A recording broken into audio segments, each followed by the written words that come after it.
So some Rotten Tomato reviews here. We got from Adam. Was it Adam Graham? Gunn has plenty on his mind, but the movie doesn't congeal into a satisfying whole, leaving a mixed bag of comic book storytelling and modern commentary that isn't insightful or entertaining enough to get off the ground. What? How I do you don't feel know. about that? I was entertained. I was well entertained. I mean, this is from Detroit News. Well, what are you looking for? I mean, are you? I mean, if you're just only going to compare it to the DCU, I mean, he didn't mention the DCU. He did not say anything about Cavill, but it's like I'm like, are you judging it on the merits of what Gunn presented, or are you just comparing it? Are you are you judging it on the merits, or are you just comparing it? That's the question. I mean, I don't. Is it Armand White from National Review says Gunn's objective to I'm sorry, Gunn's objective is to uh, banalize. Is that Right. banalize the very concept that Snyder sought to elevate? He demeans Superman's virtue. And how did How? demeans it how? Because he He was was the epitome of hope. He was joy and hope of and save all saving he the wanted to do was world. save people. I mean, Cavill. He questioned. He was. It was a struggle in those scenes with his dad. What should I have done? Just let those kids die? And his dad was like, maybe. I mean, what the fuck, dude? I'm like that. Like people were like, whoa. And then when Cavill snapped Zod's neck, people were like, whoa, he shouldn't do that. And like, but now it's stop comparing it to. I appreciate what Snyder was doing within the context of that world and that struggle that Superman was going through. But maybe that's not what this Superman's going through. And on top of that, we're starting off with a Superman that's been Superman for like 3 years, at least. He's been around the block. Maybe he did snap somebody's neck on day one, but we don't know that yet. I don't know. We're not gonna get it. Or James Gunn says we're not getting an origin story. Stop comparing it. Christian Toto from HollywoodandToto.com says limp jokes scattershot storytelling, Doom well casting DC comic reboot. Limp jokes, scattered shot storytelling, Doom well cast DC comics reboot. Limp jokes, those jokes landed. And Crypto hit. Was it not something we've seen before in a movie? There is a deleted scene from Superman 4, Quest for Peace, where Bizarro is in it. Look that up. You want to talk about some limp and crazy? Look at that. Look at the deleted scenes in from that movie. It's some the Superman 3 with Richard Pryor was not supposed to have that tone, if I'm not mistaken.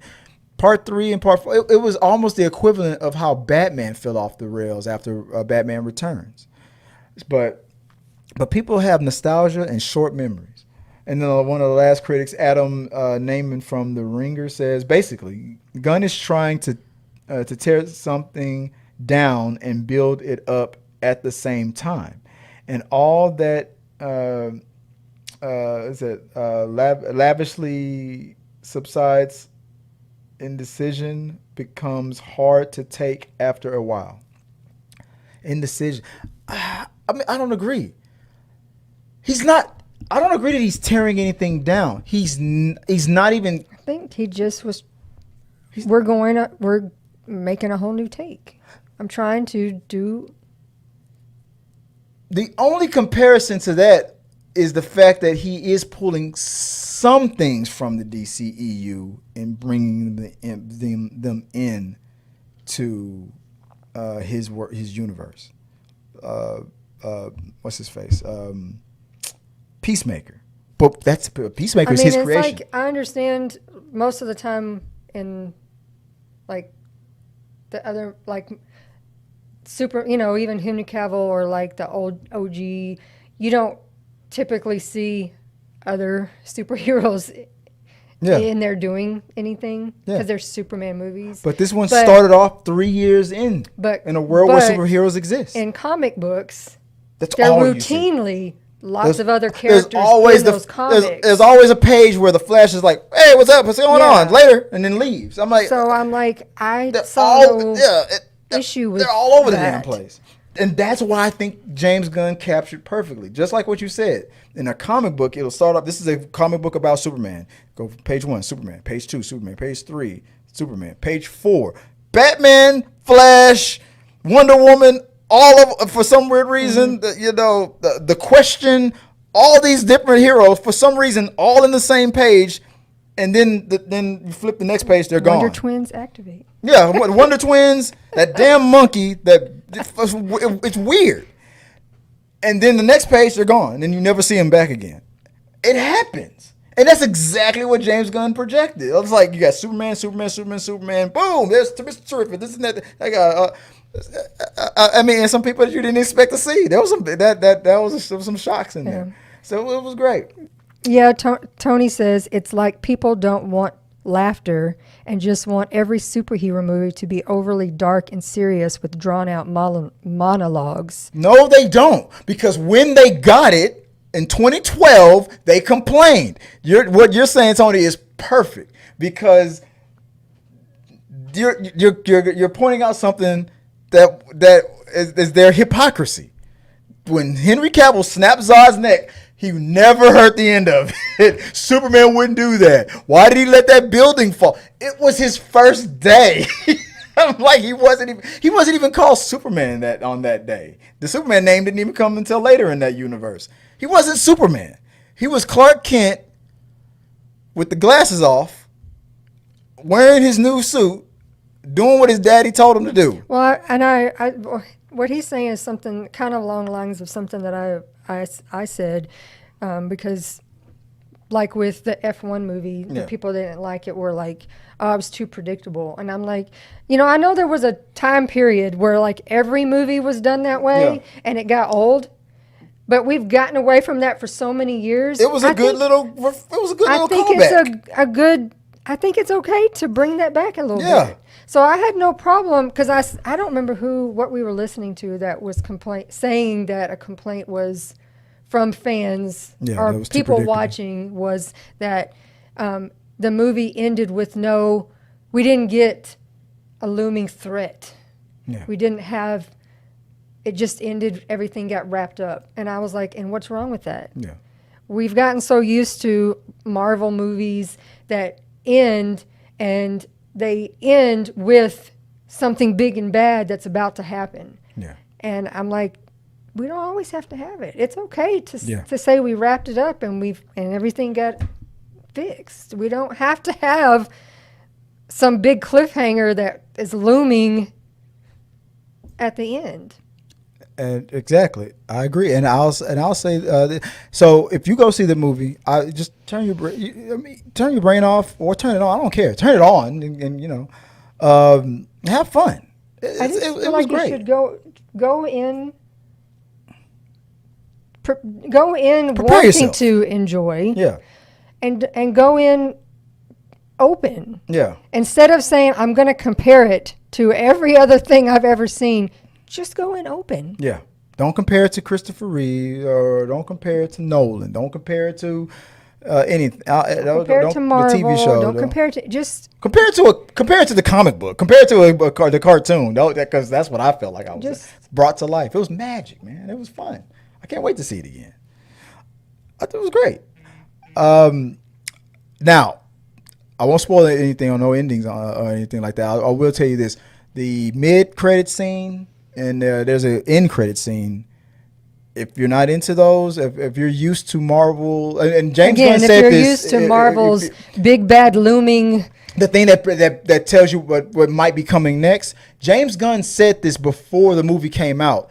There's a mid-credit scene and an end-credit scene, but we're not doing the thing that Marvel does, where it's tying into the next movie. This movie is a standalone. There's things in the movie that you can tell will be for things that are For the thing that's looming for the next movie, he put it in the movie. I'll just tell you that.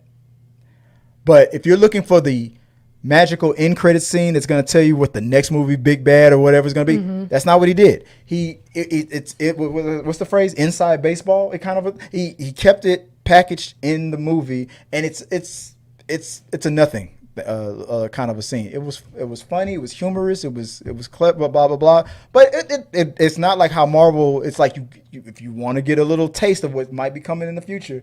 You know, a Thor will return kind of a thing. No, he didn't do it. It wasn't like Lois Lane will return. I was like, what was the Marvel movie was it an Ant-Man movie? Mm-hmm. That at the end credit was just, why are you still here? Yeah. They did the Ferris Bueller thing. Yeah, they did the. But and then James Gunn didn't do that. He didn't do that, but you're not getting. He kind of did, but he brought back a thing that I won't tell you what happened, but it was something that happened in the movie where I was like, that it just wasn't like that didn't line up very well. And then the movie called itself out like that didn't line up very well. It wasn't like a Marvel where it's like over in XYZ universe, XYZ bad guy just got out and he's on his way to Earth to get Superman. We didn't get that. Which would have been actually kind of perfect for a DC movie because the old Justice League cartoon was notorious for that. What was it, Marvel? It was like, meanwhile in the Hall of Justice. That would have been awesome. I kind of would have expected Gunn to do something like that. Like that would have been you know what? Okay, James Gunn, here's your brilliant idea. That's how you should end your end credit scenes. You should, instead of how Marvel does Thor will return and Avengers Doomsday or something like that. No, you should be like, meanwhile in the Legion of Doom, Lex Luthor, and then all of a sudden you see Lex Luthor like he's all pissed off, he got his ass kicked and he's planning his next little thing. That's what Gunn should be doing. But maybe he will, maybe he won't. There's my little 2 cents on it. But anyway, guys, that's our thoughts on these negative reviews and stuff like that. Guys, just come on, just go have some fun. We had fun with it. Thank you guys for watching our video. I really do appreciate it. Remember, you can support our show by becoming a member or a Patreon. So click the subscribe button. Don't forget to ring the bell for notifications so you'll never miss out on when we go live or post new content. Let's stay connected, grow this community together. Like, subscribe, comment, and let's keep talking.